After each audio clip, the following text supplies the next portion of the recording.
Vamos ouvir agora a conferência de abertura da doutora Socorro França. Socorro é secretária de Estado de Direitos Humanos do Ceará, mestre em Direito Público e bacharel em Direito, Administração e Economia, tem 48 anos de dedicação ao Ministério Público do Ceará, onde foi Procuradora-Geral de Justiça por 5 mandatos. Também no Ministério Público presidiu o Grupo Nacional de Direitos Humanos. Ela é uma grande inspiração para todos nós, sem sombra de dúvidas. Bem-vinda, doutora Socorro França. Muito obrigada.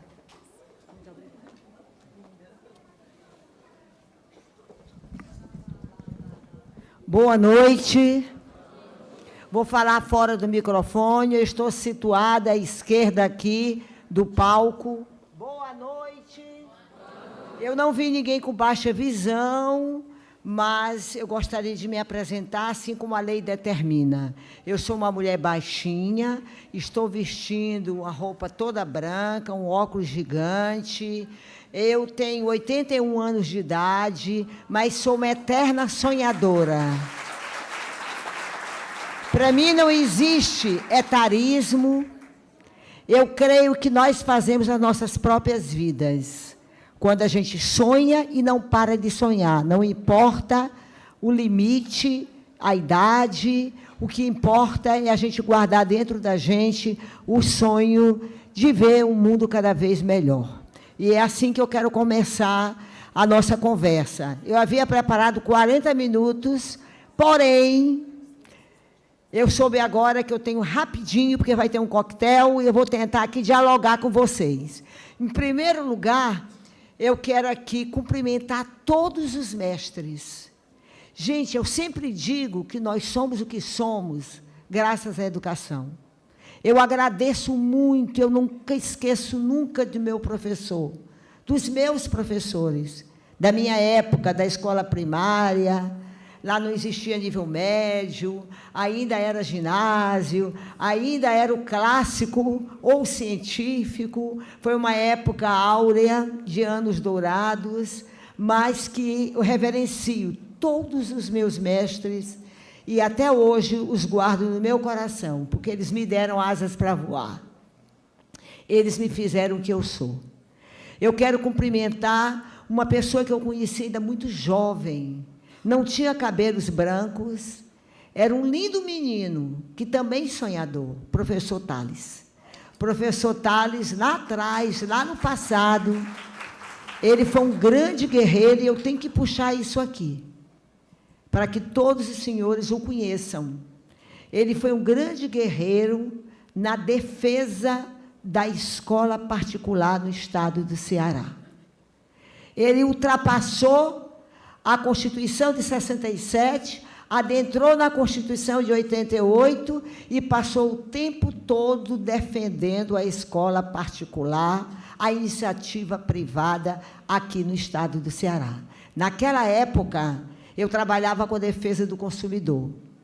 E todo dia eu notificava o sindicato e ele ia lá me perturbar por A mais B, ele sabe muito matemática, e ele acabava me convencendo que o aumento da escola estava correto, porque o percentual dele era correto e ele queria, então, que assim fosse. E sempre foi, porque ele sempre acabava ganhando. Eu não sabia matemática, só sabia direito, e ele acabava ganhando.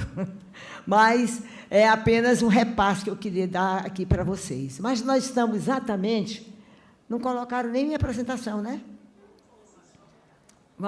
Bom, eu gostaria inicialmente de dizer para vocês, hoje é um dia muito importante nas nossas vidas. Hoje, 3 de dezembro, representa para o mundo inteiro o Dia Internacional da Pessoa com Deficiência. Antes, muito antes das leis de inclusão no nosso país, a pessoa com deficiência, ela já estava fadada, como se diz, a não viver com dignidade. Ela vivia dentro de casa, ela poderia... Alguém pode ir passando para mim? Por favor. Ela deveria ficar recolhida, porque ela não tinha o conjunto de leis que pudessem ajudá-la, que pudesse compatibilizar a vida dela em sociedade. E como todos nós sabemos, direitos humanos representam um conjunto de leis que tem 3 grandes pilares: o pilar da igualdade, da liberdade e o pilar da dignidade humana. E eu quero fazer uma comparação aqui com vocês. É possível tirar aqui? É. Pode tirar? Não, tirei. Eu queria fazer aqui uma comparação com vocês. A Declaração Universal dos Direitos Humanos, ela é do ano de 1948. A Unesco, ela é de 4 de novembro, se eu não estou enganada, desculpe, a declaração é de 48 e a Unesco é de 46. 2 anos antes da Declaração Universal dos Direitos Humanos, a Unesco já declarava os direitos humanos quando o objeto maior de toda a sua análise naquela época era exatamente o direito da instrução, da educação, da cultura e da ciência. E eu pergunto, será que naquela época já, que antecedeu a Declaração dos Direitos Humanos, a declaração, a instrução, a cultura e a ciência não foi o grande protagonismo para que nós tivéssemos a Declaração dos Direitos Humanos?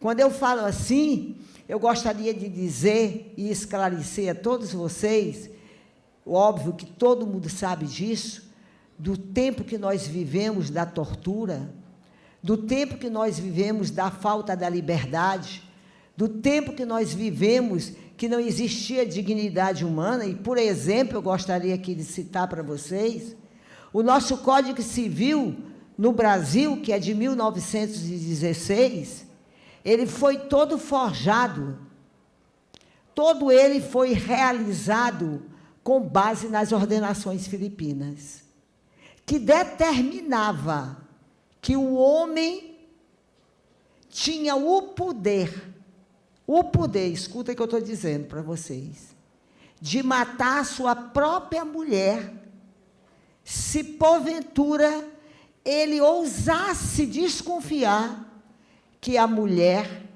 o estava traindo. Era assim que determinava a legislação daquela época.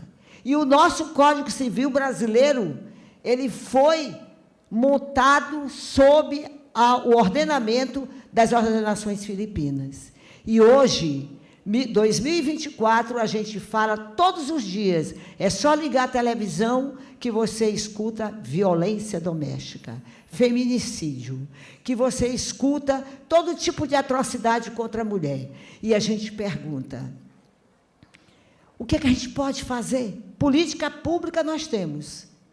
Política pública, todos os dias nós temos uma legislação nova, todos os dias se tem a mudança da legislação, se aumenta o rigor da lei, todos os dias se cria algo neste país, mas a violência continua cada vez maior. Por quê, meus amigos? Porque esse conjunto de leis que diz respeito à nossa dignidade, nós, homens e mulheres, essa dignidade, esse conjunto de leis, ainda não conseguiu chegar perto de cada um de nós. Porque quando nós começamos a nossa vida, o entendimento das nossas vidas, nós tínhamos um patriarcado lá de trás. Somente no dia 27 de agosto do ano de 1966, que o Brasil conseguiu dizer basta, todos são iguais perante a lei, independentemente de sexo, de cor e de raça, conforme determina o artigo 5º da Constituição de 88. Disse basta em 66, porque sai o Estatuto da Mulher. Cai o pátrio poder, que era somente do homem.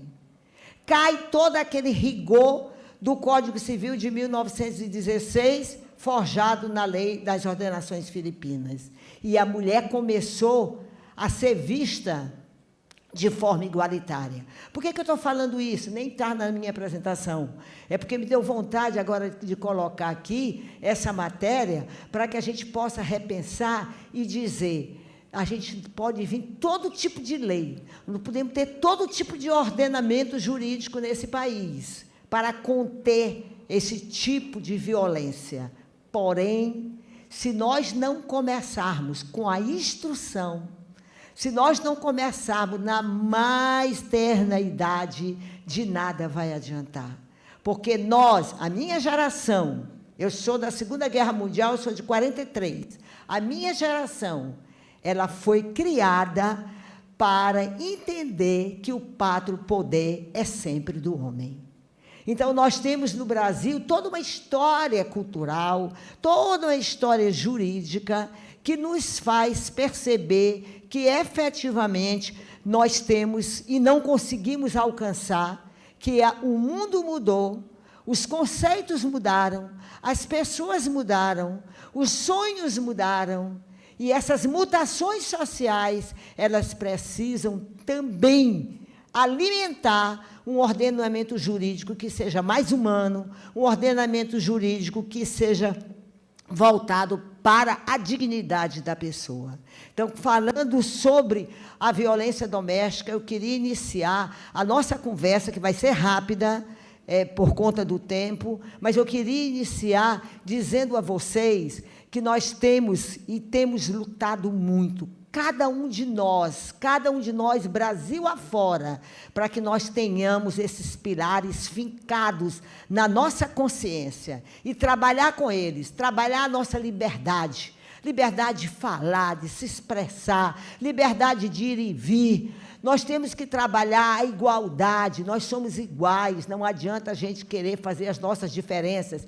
Quantos anos, quanto tempo nós relegamos as nossas comunidades indígenas?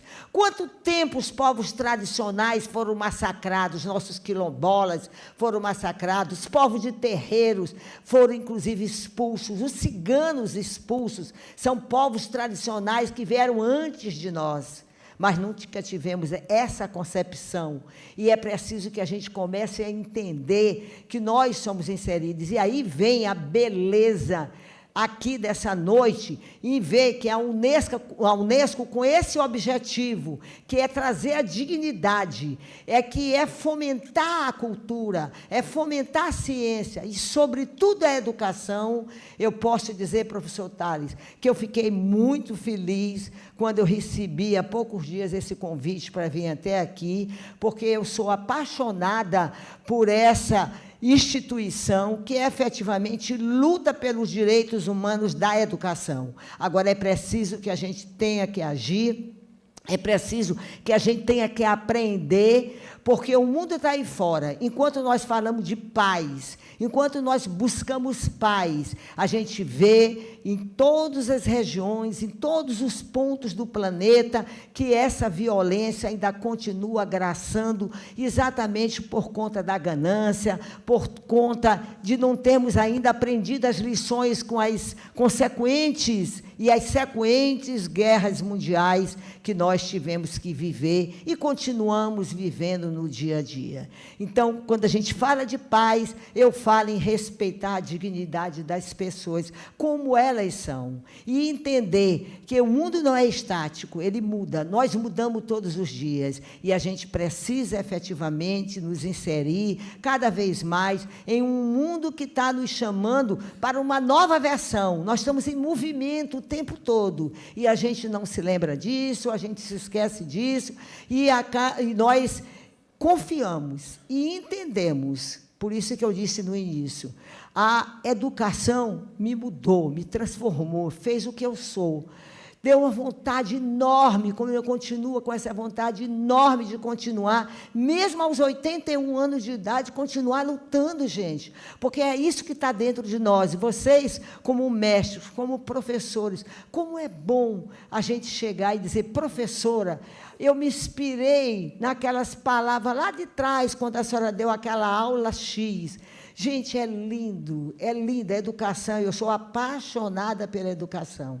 Eu não estou dizendo isto porque eu estou diante aqui de educadores, é porque é a pura verdade, é a realidade. Só ela vai fazer a transformação. Só ela vai minimizar a violência doméstica. Não adianta, pode criar toda a lei do mundo, porque aqui no Brasil tem o seguinte, quando alguém que é importante, acontece alguma coisa, cria lei tal e bota logo o nome. E é assim por diante. Mas a gente precisa assimilar o que efetivamente nós somos dentro desse contexto das nossas vidas. Eu queria falar um pouco sobre a educação inclusiva. Vou procurar ser muito rápida. E, inclusive, eu quero agradecer aqui os nossos intérpretes de Libras. Nós temos uma central de intérpretes de Libras, como também audiodescritores. Nós respeitamos profundamente a pessoa com deficiência. Nós respeitamos profundamente a pessoa idosa. A Secretaria tem 22 políticas públicas, assim como faz a Unesco, com políticas públicas voltadas para a educação, para a cultura e para a ciência. Nós também, aqui no estado do Ceará, queria anunciar, porque eu sei que tem gente de todo o Brasil, nós temos uma política muito forte, que é a minha grande paixão, que é a política do refugiado e do migrante. Então, essa política ela tem sido cada vez mais impulsiva, no sentido de que o Ceará, hoje, já tem mais de 10 mil refugiados. E a gente precisa acolher, porque a própria Constituição Federal não discrimina entre brasileiros e estrangeiros. Nós temos que acolher os nossos irmãos que estão vindo refugiados dos países, fugidos da guerra, e quando chegam aqui, a gente tem, se vocês chegaram no aeroporto, quando forem embora, cheguem até o desembarque internacional, que está lá a nossa central de acolhimento humanizado do imigrante e do refugiado. Chegarem na rodoviária, nós temos também outro posto avançado, como também temos na Polícia Federal. O Ceará é um estado acolhedor, viu, gente? É um estado que realmente tem lutado muito pelos direitos humanos. Eu não vou repetir o que já foi dito aqui hoje, na questão que nós, 4 anos antes, nós já libertamos nossos escravos, e tem outros tantos imensos exemplos que são feitos aqui nessa terra, porque aqui, devido à seca, a gente arranha a terra para plantar e para comer. São guerreiros, viu? Cearense é bicho guerreiro, como se chama. Bom, eu tinha feito uma apresentação, que eu queria dizer, puxa vida, eu vou chegar lá, e vou falar das 4 gerações, que é muito importante entender direitos humanos, entendendo as gerações. Como eu não tenho tempo, eu vou só dizer, gente, que a geração da liberdade, ela surgiu lá na Revolução Inglesa, na Revolução Francesa, que não havia liberdade. A geração dos direitos, a segunda geração é da igualdade, os direitos sociais, econômicos e culturais. Nós não tínhamos direitos sociais. Eu vou contar aqui algo que se passou na minha vida, num dos meus trabalhos. Eu fiz a defesa do consumidor durante 11 anos e depois trabalhei com cidadania. Para os senhores terem ideia, isso era para os idos de 1997. Nós criamos aqui um sistema de ir aos municípios chamado Caminhão da Cidadania. Esse caminhão, eram 3 caminhões da cidadania, onde nós conseguíamos colocar a certidão de nascimento, o CPF, a carteira de identidade, e a gente ia correndo, para o interior afora. Gente, em menos de 1 ano, nós conseguimos quase 1 milhão de documentos. Grande parte certidão do nascimento. O que é que significa isso? Significa dizer que os meninos não iam para a escola porque não tinham uma certidão de nascimento.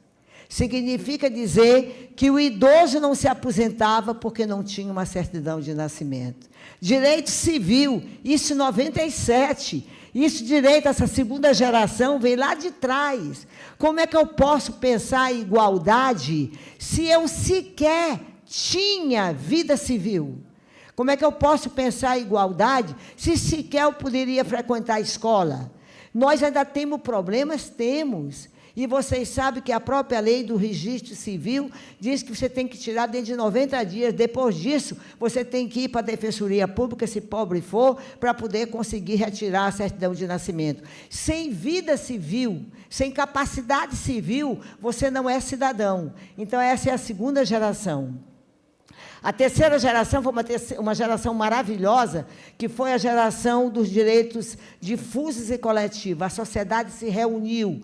De 27 de julho de 1996, o Brasil ele passou a ter, dentro do seu ordenamento jurídico, uma lei de número 7.347, que é a Lei da Ação Civil Pública. Acho que todo mundo já ouviu falar nessa famosa Lei da Ação Civil Pública, que não precisa contratar o advogado. Basta eu ir ao Ministério Público, à Defensoria Pública, pedir que ele ingresse com a ação civil pública para o interesse que seja coletivo, para o interesse que seja realmente difuso. Então, essa solidariedade, isso tudo acabou acontecendo a partir da terceira geração, que foi da fraternidade, todo mundo se reúne, ninguém sabe quem é quem, mas a instituição ingressa com a ação e acaba conseguindo o direito de todos. E a quarta geração são os direitos relacionados à tecnologia e informação. Nós temos aí a proteção de dados, como vocês sabem,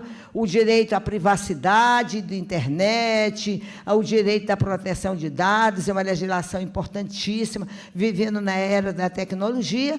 Eu não coloquei aqui, mas existe um outro direito, que ele é eminentemente cearense, de um mestre nosso que foi embora, meu querido e saudoso professor Paulo Bonavides, que é o direito da quinta geração. O direito da quinta geração, ele falava, quando vive estava, que era o direito da paz mundial, que a gente tem que lutar pela paz mundial. Nós somos um só no planeta.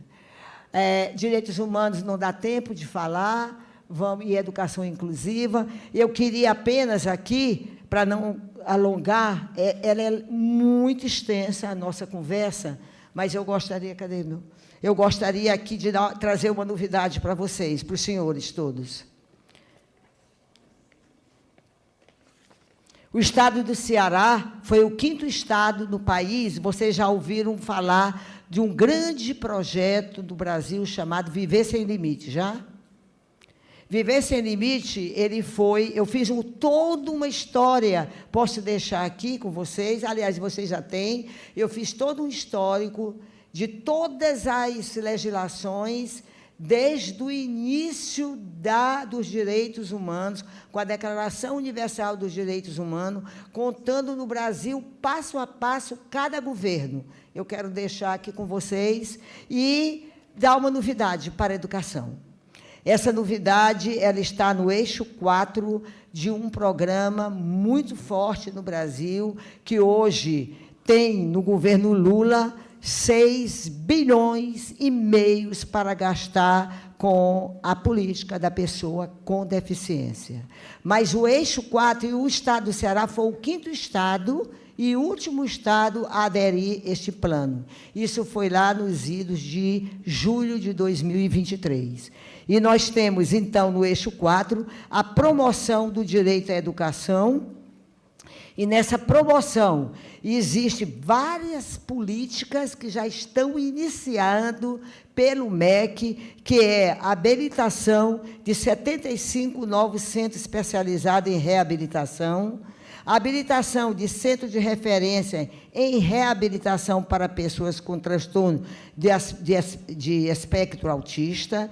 Nós temos formação de 63 mil professores e 106 mil gestores em educação especial na perspectiva inclusiva pela Rede Nacional de Formação, RENAFOR, para contribuir com a melhoria da formação e atuação de professores e gestores da rede básica. Temos um programa de BPC na escola com 425 mil matrículas de pessoas beneficiárias na rede regular. Nós temos uma formação de 2.000 agentes em tecnologia do emprego com apoio, a promoção de 120 mil novos contratos de trabalho de pessoa com deficiência. E, nesse Viver Sem Limite, durante o ano de 2023, que é coordenado pelo Ministério dos Direitos Humanos, e cada estado onde tem a Secretaria dos Direitos Humanos, nós somos o órgão gestor dessa política. Eu anunciei apenas esses objetivos do plano, que ele se concretizará através do MEC a partir do ano de 2025. Então, são conquistas de direitos humanos da educação, são conquistas de promoção para que a gente possa, efetivamente, avançar cada vez mais naquilo que a gente chama dignidade humana, e, com isto, neste anúncio, eu quero encerrar essa nossa conversa. Fiquei com pena, mas, se me chamarem de novo, eu gostaria de fazer toda a nossa história que eu queria contar aqui e desejar a vocês uma boa estada aqui no estado do Ceará. Tem coisas lindas, essa barraca que vocês vão é maravilhosa, como bastante caranguejo, aqui é rico de camarão, de todos os crustáceos. O Ceará realmente é a terra da luz e é a terra, como se chama, de gente arretada. Boa noite e obrigada.